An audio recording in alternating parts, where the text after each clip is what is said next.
Olá, começa agora mais uma edição do programa Visão Jurídica e hoje nós vamos falar sobre guarda compartilhada.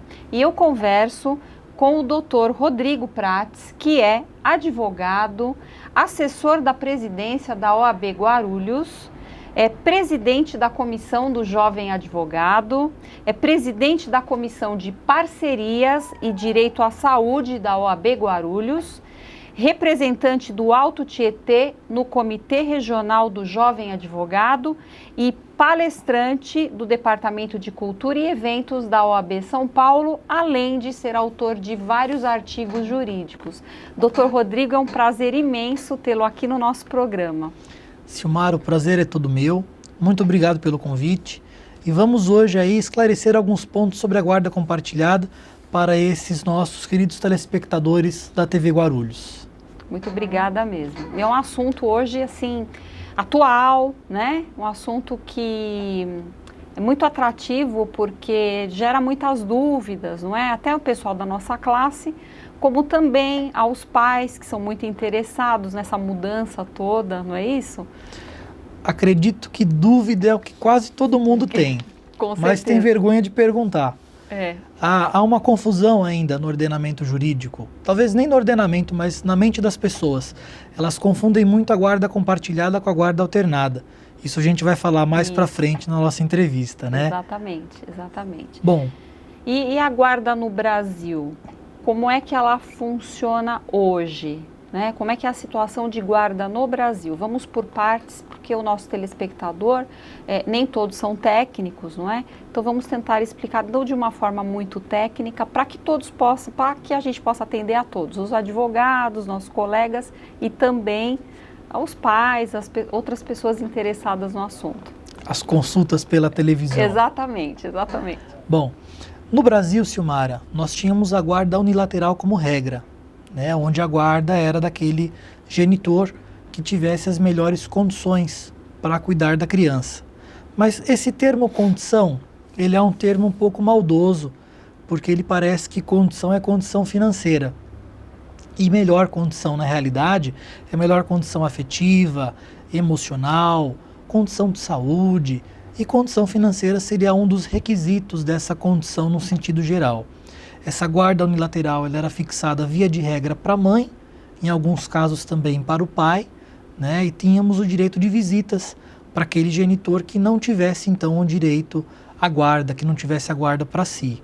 Era reservado o direito a alimentos, outros direitos também eram garantidos com a guarda. Hoje nós estamos num novo momento, que a partir da Lei 13.058 de 2015, de 2014, do dia 22 de dezembro de 2014, a guarda no Brasil passou a ser regra a guarda compartilhada, onde pai e mãe têm a guarda jurídica compartilhada dos filhos. Que ótimo, né? Porque os filhos precisam realmente dos dois, a presença dos dois. Agora, os pais precisam se entender para que isso ocorra bem, né?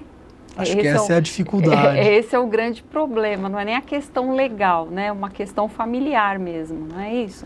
E por que ela tem ganhado tanto destaque assim, hoje? Em 2008, foi feita a primeira lei da guarda compartilhada no Brasil. Só que houve um erro técnico na redação daquela lei, e onde então o principal artigo colocou que a guarda compartilhada seria deferida sempre que possível a ambos os genitores. Sempre que possível, passa uma impressão equivocada de que é quando há acordo. Certo. Silmara, um casal que se separa dificilmente vai ter acordo. Você é advogado, eu também sou. Quantas vezes nós entramos com divórcios litigiosos e não consensuais? Muitas. Então, essa expressão sempre que possível foi interpretada da forma como consenso. Então, em 2014, com essa nova lei da guarda compartilhada, 13.058, cujo projeto de lei é do deputado Arnaldo Faria de Sá, representante da advocacia na Câmara dos Deputados, alterou a redação e colocou como regra, independente de consenso entre os genitores, a guarda compartilhada. E é natural que quando nós temos uma mudança no ordenamento jurídico, que esses temas eles venham realmente à baila. principalmente família, que é um assunto que todo mundo, em algum momento, vai entrar com uma ação dessa. Certo. Então ela é obrigatória hoje? Ela é obrigatória, mas tem exceções. Certo. Né? Por exemplo, temos um pai que ele não quer a guarda compartilhada. Não quer por um motivo A, B, C. Não tem como o judiciário forçar esse pai a ter um compartilhamento da guarda jurídica do menor. Ou, inclusive, Silmara, quando o pai ou quando a mãe não tem condições para exercer essa guarda. Certo. E a gente vai usar condições no sentido geral. Por exemplo, a mãe é usuária de entorpecentes. Ela não vai ter condição emocional para cuidar dessa criança, né? Lembrando que até 18 anos a gente tem guarda. Então, certo. Criança ou adolescente. Né? Então, nessa situação em específico, o juiz vai deferir aquela nossa conhecida guarda unilateral em favor do genitor que tiver melhores condições aí de exercer a guarda. E os pais precisam morar perto? Quais são as condições para que essa guarda compartilhada ela seja bem exercida a favor das crianças, né? No caso, nem sempre crianças, né? Podem ser adolescentes também, mas a favor dos filhos. Acredito, Silmara, isso é um ponto doutrinário, que existam 3 pontos subjetivos para que a guarda compartilhada seja deferida. O primeiro requisito seria os 2 pais quererem a guarda compartilhada, porque é uma responsabilidade conjunta. Lógico. É quando ambos os pais, eles têm o poder da imediatividade. Esse poder de imediato, que lá na guarda unilateral, seria do genitor que tinha a guarda, né? Então o primeiro ponto seria esse. O segundo ponto, doutrinário, é os pais terem os mesmos conceitos religiosos, conceitos educacionais. Imagine, por exemplo, um pai que é católico e o outro pai que é ateu. Vai ser difícil equilibrar essa guarda compartilhada. Não é impossível, porque nada é impossível, mas é difícil. Há uma certa controvérsia aí. Entra uma série de outras coisas aí também, né? Certamente. De entendimento na educação, né? Cada um tem uma forma, um parâmetro para educar e pode causar um grande conflito realmente na cabeça do filho. E às vezes até filhos, prejudicar, né? Um pouco o filho, né? E o terceiro requisito, Silmara, seria a residência dos genitores serem próximas. E aí a gente tem uma controvérsia muito grande na nossa doutrina. Parte dela entende que é necessária a residência próxima. Por quê? Porque o pai tem que participar da vida do filho. E a participação ela é possível quando nós temos moradias próximas. Porque quando o juiz fixa uma guarda compartilhada, e daqui a pouco a gente fala da alternada para esclarecer isso melhor, ele vai fixar uma residência para o menor. Então ele fixa a residência, por exemplo, da mãe para a criança ou para o adolescente. Fixando a residência, o outro tem que morar naquelas imediatividades para que possa participar da vida da criança. Mas há o segundo ponto, que é a outra parte da doutrina, que entende o quê? Hoje em dia, nós temos Skype, temos WhatsApp e temos outras tecnologias que possibilitam que o filho, o pai e até mesmo a genitora, ou até outros, porque hoje a gente tem a família multiparental, relações homoafetivas, que tenham um relacionamento mais próximo. E com isso viabilizaria a guarda compartilhada. Certo, mas não há nada como contato físico, né? É o essencial, né? É o essencial, porque aí sim seria uma verdadeira guarda compartilhada, no meu entender, né? Com certeza. Uma verdadeira guarda compartilhada mesmo, mas por Skype, WhatsApp. E outra coisa, né, doutor? Morando perto, né, os pais devem morar próximos, mas também tem que se relacionar bem. Porque para que o pai ou a mãe tenha bastante contato com a criança, se a residência fixada for a residência da mãe, por exemplo, e para que o pai ele tem que ter mais acesso à residência da mãe para poder ter mais contato com o filho, né? Aí é que é o problema. Se ela já tiver um novo relacionamento, então outras questões, né? Então, na realidade, aplicar isso é bem complicado, né? Apesar de regra, é difícil. Nos meus casos do escritório, por exemplo, eu costumo geralmente fazer reuniões com os genitores, antes de ajuizar uma ação de divórcio, uma ação de guarda. mas não tem jeito. O ser humano, cada um tem a sua forma, o seu pensamento, e nem sempre é possível um acordo. E aí a regra é a guarda compartilhada. Tá, eu anotei aqui a questão de ficar metade da semana com o pai ou com a mãe. Aí seria a guarda alternada e não compartilhada, é isso? Exatamente. Exatamente. Então, qual é a diferença entre a guarda compartilhada e a alternada? Vamos começar com a guarda alternada. Isso. Ela é extremamente prejudicial ao filho, ao menor, ao adolescente. Porque ali a criança ou o adolescente não vai ter aquele princípio da continuidade do lar. Ele vai perder aquela referência de qual é o costume, qual é a rotina diária. Essa guarda alternada, geralmente ela entra disfarçada de compartilhada. Metade da semana com o pai, metade com a semana com a mãe. E a primeira coisa que o Ministério Público, então, opinando nessas ações, é esclarecer que não se trata isso de uma guarda compartilhada, mas sim da alternada. Mas certo. Existem, Silmaras, alguns casos em que a guarda alternada ela é possível. Tem um julgado do Rio Grande do Sul muito interessante, onde a guarda alternada já acontecia há anos, de fato. E excepcionalmente naquele caso, embora não fosse recomendado, prevaleceu a guarda alternada. Porque a criança já estava acostumada com aquela rotina. Então, para ela já estava praticamente adaptada, não teria nenhum prejuízo. Mas tem que ser feito um estudo multidisciplinar, psicólogo, assistente social, para verificar se é possível a guarda alternada ou não. Meu pensamento é que ela é totalmente prejudicial à criança. Em regra é prejudicial, sim. Né? Mas assim, existem algumas exceções e principalmente os pais têm que se relacionar bem. Isso é difícil. Muito Isso é difícil. muito difícil. Muito né? difícil. Embora eu conheça casais que se dão muito bem, mesmo depois de separados, né? Que se dão bem, os pais que se dão bem, né? Eram casais, hoje são pais de um menor, se dão muito bem, mas são casos muito raros, né? Isso é muito difícil. E aí fica difícil aplicar essa regra. E a criança sempre sofre, né? Os filhos sempre sofrem.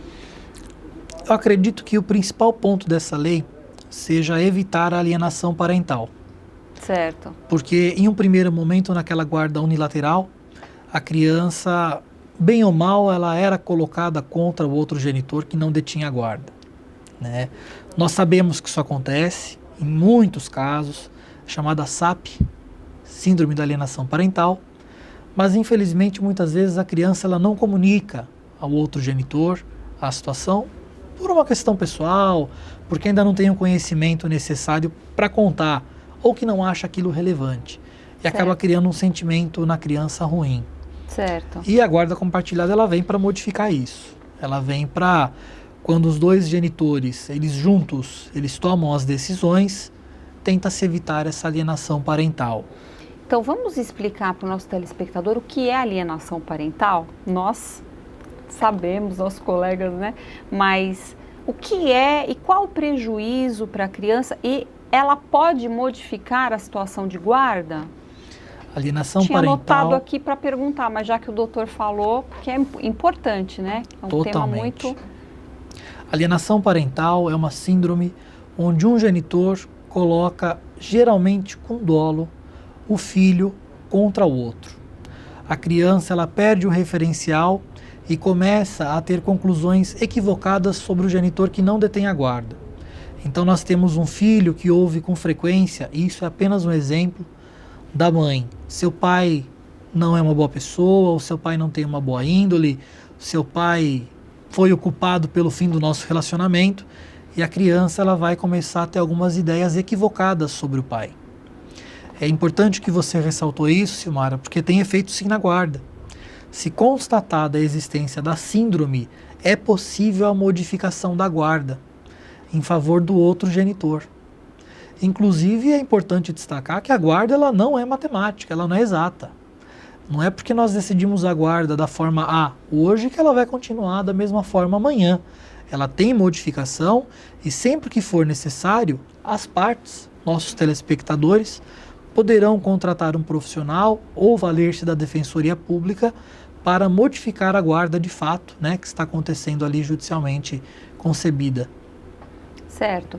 E me diz uma coisa, a guarda mesmo compartilhada, pode existir casos de alienação parental de ambos os genitores? É possível. Nesse caso, fica complicado. Bombardear a criança, bombardear o filho, né, com informações, né, porque ambos os pais ali falando mal um do outro, e uma situação dessas, né, que coisa complicada, não? Acredito, Silmara, que os pais têm que entender que o filho é eterno.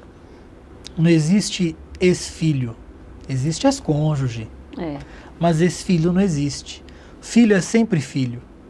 Então, desse pensamento, é importante que eles avaliem melhor como vai ser conduzida a questão do filho. E a guarda compartilhada, ela é uma ótima inovação, mas os pais têm também que, em conjunto, evoluir para poder aí tratar bem a criança e fazer que a guarda deslanche. Às vezes por uma questão de ego, né, se esquecem do filho e a criança acaba crescendo com um trauma muito grande, não é? Por conta dessas questões todas aí. E me diga uma coisa, doutor, os pais, eles podem acordar em relação à guarda sem que haja homologação do judiciário ou sempre existe essa obrigatoriedade? O que nós fazemos fora do mundo jurídico não tem validade. Pode até ser feita um acordo verbal entre os genitores, mas não é um título executivo judicial. Certo. Quando nós fixamos uma obrigação no Poder Judiciário, fica uma coisa correta, uma coisa acertada, fica uma regra. Porque a sentença judicial ela faz lei entre as partes. Então não é recomendável esse tipo de situação, onde as partes acordam por elas mesmas o fato da guarda. É importante que nem que se compareça ao Sejusc, que é o Centro Judiciário de Solução de Conflitos. Em Guarulhos nós temos um instalado na Unifig, na Rua Solon Fernandes 155. Um atendimento de qualidade, onde as pessoas chegam e resolvem os seus problemas. Não é recomendado, mas se é o que nós temos hoje, continuem nesse sistema, mas regularizem. É importante regularizar essa guarda de fato. Excelente, porque quando os pais se dão bem, né, mesmo que não haja homologação, sempre vai dar certo, né? Sempre. Com o judiciário ou sem, mas por uma questão de segurança jurídica, né, de garantias e para que possa ser executado, porque as coisas mudam, não é isso? Pessoas novas surgem. Exatamente. Novos relacionamentos. Exatamente. Então, é de bom alvitre que aconteça. E com relação à escola, né? No caso da guarda compartilhada, continua a mesma coisa, os dois representam, ambos podem pedir informações, como é que ou haverá um representante, como é que funciona isso? Essa foi uma inovação da lei excepcional que garantiu a ambos os genitores pedirem informações das instituições de ensino. Esse ponto é muito bom, porque antes o direito à informação era daquele que detinha a guarda, do genitor que tinha a guarda para si, o que fazia com que o outro pai ou a mãe não tivesse acesso às informações da escola. Com a nova lei, que mudou o nosso Código Civil, os pais, ambos os detentores da guarda, porque ela é compartilhada, ou até mesmo na guarda unilateral, porque se aplica aquele instituto de guarda, podem pedir informações diretamente às instituições de ensino. Se a escola não fornece, paga multa. Nossa, que interessante. De R$200 a R$500 por dia. Particularmente, acredito que o legislador pecou. Exagerou. Até porque R$200 hoje, daqui 10 anos, não vale mais nada. Olha o salário mínimo, a evolução que ele teve nesses últimos anos. Então a fixação em valor não me parece que foi a melhor escolha. Mas é um bom instituto, é uma multa que hoje pesada, porque ela é diária, ela é cumulativa, mas acredito que a longo prazo ela vai perder esse caráter aí pesado. Vai ficar uma coisa mais branda, pela própria desvalorização da moeda. Certo. E questão dos alimentos? Como ela é compartilhada, como é que fica a questão de alimentos? Outra bagunça, Silmara. Essa pergunta eu ouço pelo menos 2 vezes por semana. Alimentos continua. A criança continua se alimentando normalmente. Lógico, né? Não tem como. Tem todas as suas necessidades. E ele é Mas fixado. quem paga? Quem é que vai pagar esses alimentos? Se ela é O compartilhada. genitor que não tem a residência. Ah, certo. O Pela juiz lógica. fixa a residência do menor. Certo. E ele fixa os alimentos do menor. Porque nós estamos aqui compartilhando a guarda jurídica, não a posse do menor, a guarda física. A guarda física continua de um. A guarda compartilhada, ela é aquele poder da imediatividade, decisões jurídicas em conjunto, participação afetiva, acordo em comum. Não necessariamente 3 dias aqui, 3 dias lá. Porque nesse sistema, sim, alimentos perderia sentido. Certo. Se o filho fica 15 dias com o pai e 15 dias com a mãe, qual seria o sentido de um pagar alimentos? Na guarda compartilhada não tem isso. Tem que pagar alimentos. É obrigatório. O que pode acontecer é que o juiz fixe um administrador desses alimentos e reduza eventualmente a pensão. Nós temos casos em que as pensões são exorbitantes. Elas não têm mais razão de ser. E nesse caso, Claro. tem que ser feita uma revisão, tem que reduzir o valor, ou então majorar o valor, por que não? Se mudou o status quo, onde foi fixada a pensão, tem que ser modificado. Como eu disse há pouco, o que é escrito é lembrado. Existem 2 pontos doutrinários. Primeiro ponto, acredita que é possível e é necessário o direito de visitas. Isso por quê, telespectador? Porque quando nós temos essa fixação, nós evitamos novos problemas. Então não há o que se discutir, ainda que seja visita livre. E o outro ponto diz que não é possível visitas. Por que não é possível? Porque o genitor vai conversar com a genitora e os dois vão acordar qual seria o melhor sistema para a visitação. Eu, nas minhas petições, fixo visitas. Evito que sim. tenha discussão. Sim, mesmo porque, como nós acabamos de falar, existem fatos novos, né? Eles podem hoje se dar muito bem, mas amanhã, então é melhor deixar o registro ali dos dias fixados, né? Um importante doutrinador que fala que não cabe, Nelson Sussumo, que é presidente da Comissão de Família do AB São Nosso Paulo. amigo, nosso grande amigo. Nosso amigo. Mas nesse ponto Muito eu bem discordo lembrado. dele. Sim, pela lógica não deveria existir, mas assim, como o ser humano é muito complicado, né? Por uma questão de segurança, de evitar problemas futuros, eu concordo com o doutor. E é uma legislação nova. Isso. Está chegando de fato agora. Até que os pais se adaptem, né? E a coisa caminhe como deveria ser, né? Vai levar um certo tempo.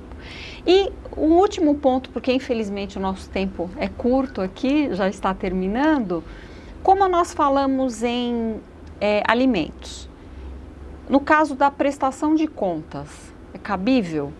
Agora é. Certo. O STJ e o STF, há um tempo atrás, entendia que não era possível a prestação de contas, porque aquele genitor que não detinha guarda, tinha direito de visitas, não poderia contestar os gastos de quem detinha a guarda. Porque o poder da imediatividade é do genitor que tem a guarda. Certo. Então, carente de ação, impossível a prestação de contas. Com essa nova lei, diz que é possível a prestação de contas.